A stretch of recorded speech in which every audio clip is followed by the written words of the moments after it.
क्या आपको पता है जिस आईपीसी को अपन 1860 से पढ़ते हुए आ रहे थे यानी कि अंग्रेजों के जमाने से, अब वो चेंज होके बीएनएस हो चुकी है 1 जुलाई 2024 से।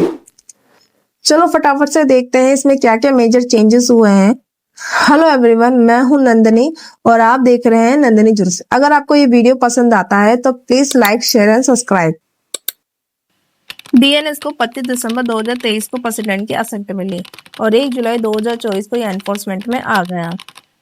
आईपीसी में टोटल चैप्टर 23 थे जबकि बीएनएस में 20 ही चैप्टर हैं। आईपीसी में टोटल 511 सेक्शन थे जबकि बीएनएस के अंदर 358 टोटल सेक्शंस हैं। चलो देखते हैं बीएनएस में क्या क्या मेजर चेंजेस हुए। फर्स्ट है कम्युनिटी सर्विस यानी कि सामुदायिक सेवा। बीएनएस में कम्युनिटी सर्विस एक नई और इम्पोर्टेंट पनिशमेंट है जो आईपीसी में नहीं थी। कम्युनिटी सर्विस क्या है? ये एक अल्टरनेटिव पनिशमेंट है जो छोटे मोटे क्राइम के लिए दी जाती है। जेल की जगह क्रिमिनल को सोसाइटी के लिए काम करना पड़ता है। फॉर एग्जाम्पल के लिए रोड को क्लीन करना, हॉस्पिटल में मदद करना, ट्री लगाना या स्कूल में पढ़ाना। मोटिव है सजा देना प्लस सुधार करना। ये पीएनएस के सेक्शन 4 में दी गई है।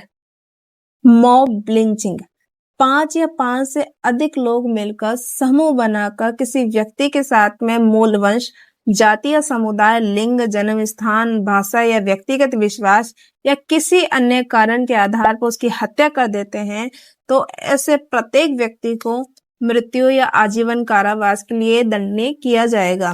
आईपीसी में ये क्राइम डिफाइन नहीं था बट बीएनएस के अंदर सेक्शन 103 क्लॉज 2 में इसे डिफाइन किया गया है और काफी सीरियस ऑफेंस माना गया है। ऑर्गेनाइज्ड क्राइम, ऑर्गेनाइज्ड क्राइम को अनलॉफुल एक्टिविटी में इंक्लूड किया गया है जैसे कि kidnapping, robbery, vehicle theft, extortion, land grabbing, contract killing, economical offence, cyber crime, trafficking of person, drug, weapon, human trafficking, prostitution etcetera. IPC में इस तरह का कोई ऑफेंस नहीं था बट बीएनएस में एक अलग से सेक्शन 1111 यानी कि 111 में इसे डिफाइन किया गया है। जितने भी सीरियस ऑफेंस हैं उन सबको डिफाइन करके एक ऑर्गेनाइज्ड क्राइम बनाया गया और इसमें काफी सीरियस इसकी पनिशमेंट भी दी गई है। पैटी ऑर्गेनाइज्ड क्राइम यानी कि छोटे संगठित अपराध, एक व्यक्ति मिलकर या समूह में मिलकर जैसे कि कोई theft, snatching, cheating, unauthorized selling of tickets, unauthorized beating और गैबलिंग या फिर selling of public examination question paper, इस तरह का कोई अगर अपराध करता है तो 1 साल से लेकर 7 साल तक की सजा का प्रावधान दिया गया है। आईपीसी में इस तरह का कोई सेक्शन डिफाइन नहीं था बट बीएनएस के अंदर सेक्शन 112 यानी कि 112 में इसे डिफाइन किया गया है। जितने भी छोटे मोटे सारे सेक्शन थे उन्हें एक जगह सबको क्लब करके उन्हें डिफाइन किया गया है। टेररिस्ट, आईपीसी में टेररिस्ट एक्ट का कोई अलग से स्पेशल सेक्शन नहीं था।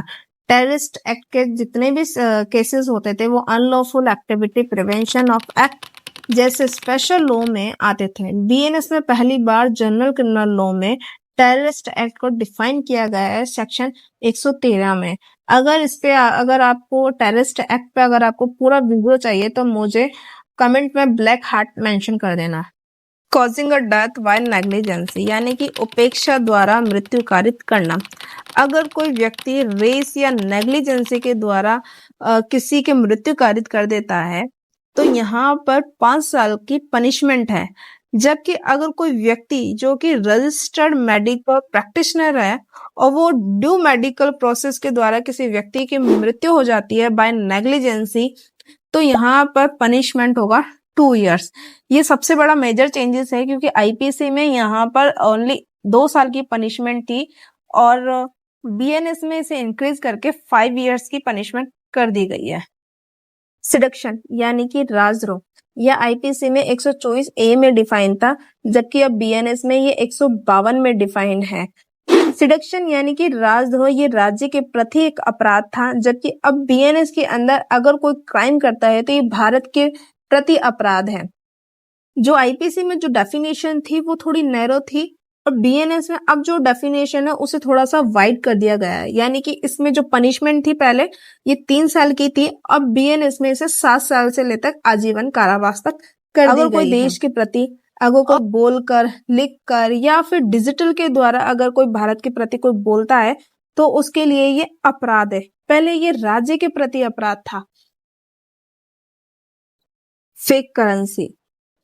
इंडिया की करेंसी जैसे 2500 या 100 के नकली नोट बनाकर उसे असली में चलाने को फेक करेंसी कहते हैं। जैसे कि फर्जी मूवी में आपने देखा होगा कि शाहिद कपूर ने इन नकली नोटों को बनाकर असली में उसे चलाने की कोशिश की थी और उसने चलाया भी था।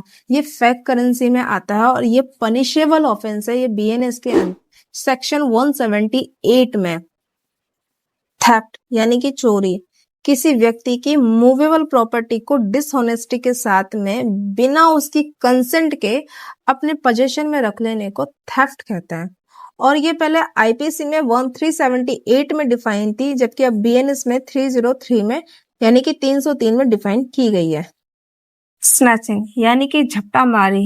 यदि कोई चोरी करने के लिए अपराध अचानक सडनली क्विकली या फोर्सेबल तरीके से किसी की मूवेबल प्रॉपर्टी को अपने पोजेशन में कर लेता है तो ये स्नैचिंग कहलाती है। स्नैचिंग आईपीसी में कहीं डिफाइन नहीं थी, बट बीएनएस में सेक्शन 304 में इसे डिफाइन किया गया है और इसमें 3 साल की पनिशमेंट भी दी गई है।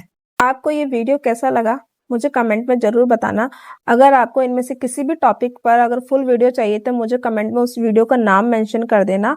और इसी तरह की इंफॉर्मेटिव वीडियो देखने के लिए फॉलो करें।